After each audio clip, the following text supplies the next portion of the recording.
At first glance, you may think these photos were taken somewhere in the American Southwest, a canyon perhaps, a desert landscape shaped by heat and time, but this is actually England.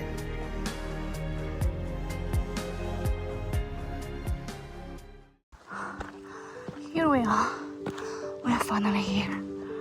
Ooh, after 3 hours of walk.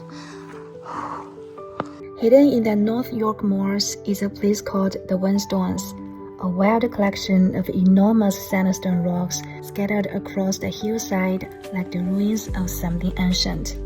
The first time I saw them, I honestly couldn't stop staring. The rocks looked too otherworldly, too striking, too deliberate to belong to the soft green image most people have of England. Huge slabs leaned against one another. Narrow gaps cut through the stone like passageways. Some formations looked almost impossible, as if they had been carefully placed there by giant hands. But nature made all of it. And what amazed me most was not just how they looked, but how long they had been here. The stone dates back to the Jurassic period, more than 100 million years ago. More than 100 million years. Can you believe that? The number is so enormous that the human brain can barely process it. When these rocks first began forming, humans did not exist. Entire species had not yet appeared. The world itself looked completely different. And yet, the rocks remained, slowly shaped by rain, frost, wind, and time. Water slipped into tiny cracks. Winter froze it. The ice expanded, breaking the stone apart little by little. Not through violence or sudden destruction, but through patience, through repetition, through millions of ordinary seasons quietly passing.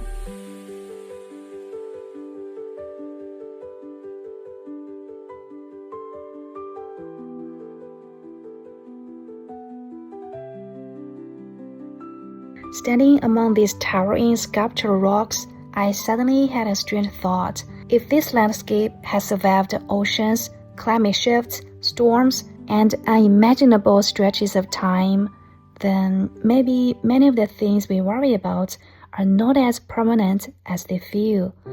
Human emotions can seem overwhelming when we are trapped inside our daily lives. Stress, fear, failure, uncertainty, heartbreak. We carry them so heavily. But out there, among rocks older than humanity itself, something changes. You realize how small you are, and somehow that feeling is not depressing at all. It is freeing. Because for a moment, the noise becomes quieter. The endless pressure of modern life loosens its grip a little.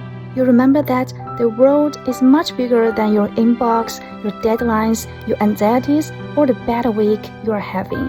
And maybe that is why people need nature so deeply. Not because mountains solve your problems. They don't. The wind does not comfort you. The rocks do not explain life. The landscape offers no answers. But standing inside something ancient and majestic reminds you that life is still beautiful despite its uncertainty. It reminds you to breathe more slowly, to look up more often, to leave the house, to watch the atmospheric summer sunset without checking your phone.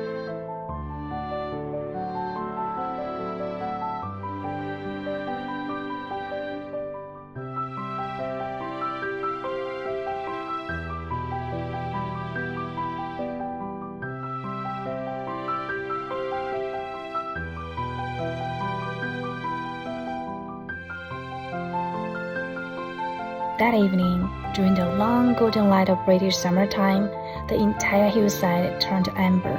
The sandstone glowed beneath the setting sun, and the shadows between the rocks deepened into dark lines across the hill. And the wind moved across the moor exactly as it had for countless ages before us. Standing there, I could not stop thinking about time, about how these stones had already existed long before human history began, and how they would likely remain long after we are gone. Against that scale, a human life feels impossibly brief. And yet, strangely, that realization does not make life feel smaller. It makes it feel more valuable. Because when you truly understand how temporary we are, ordinary moments begin to change their meaning. A quiet walk, a shared sunset, a hand beside yours on a mountain path, the warmth of evening light on ancient stone. None of these things last forever. That is precisely why they matter. Perhaps this is what places like the Wainstones really give us: perspective.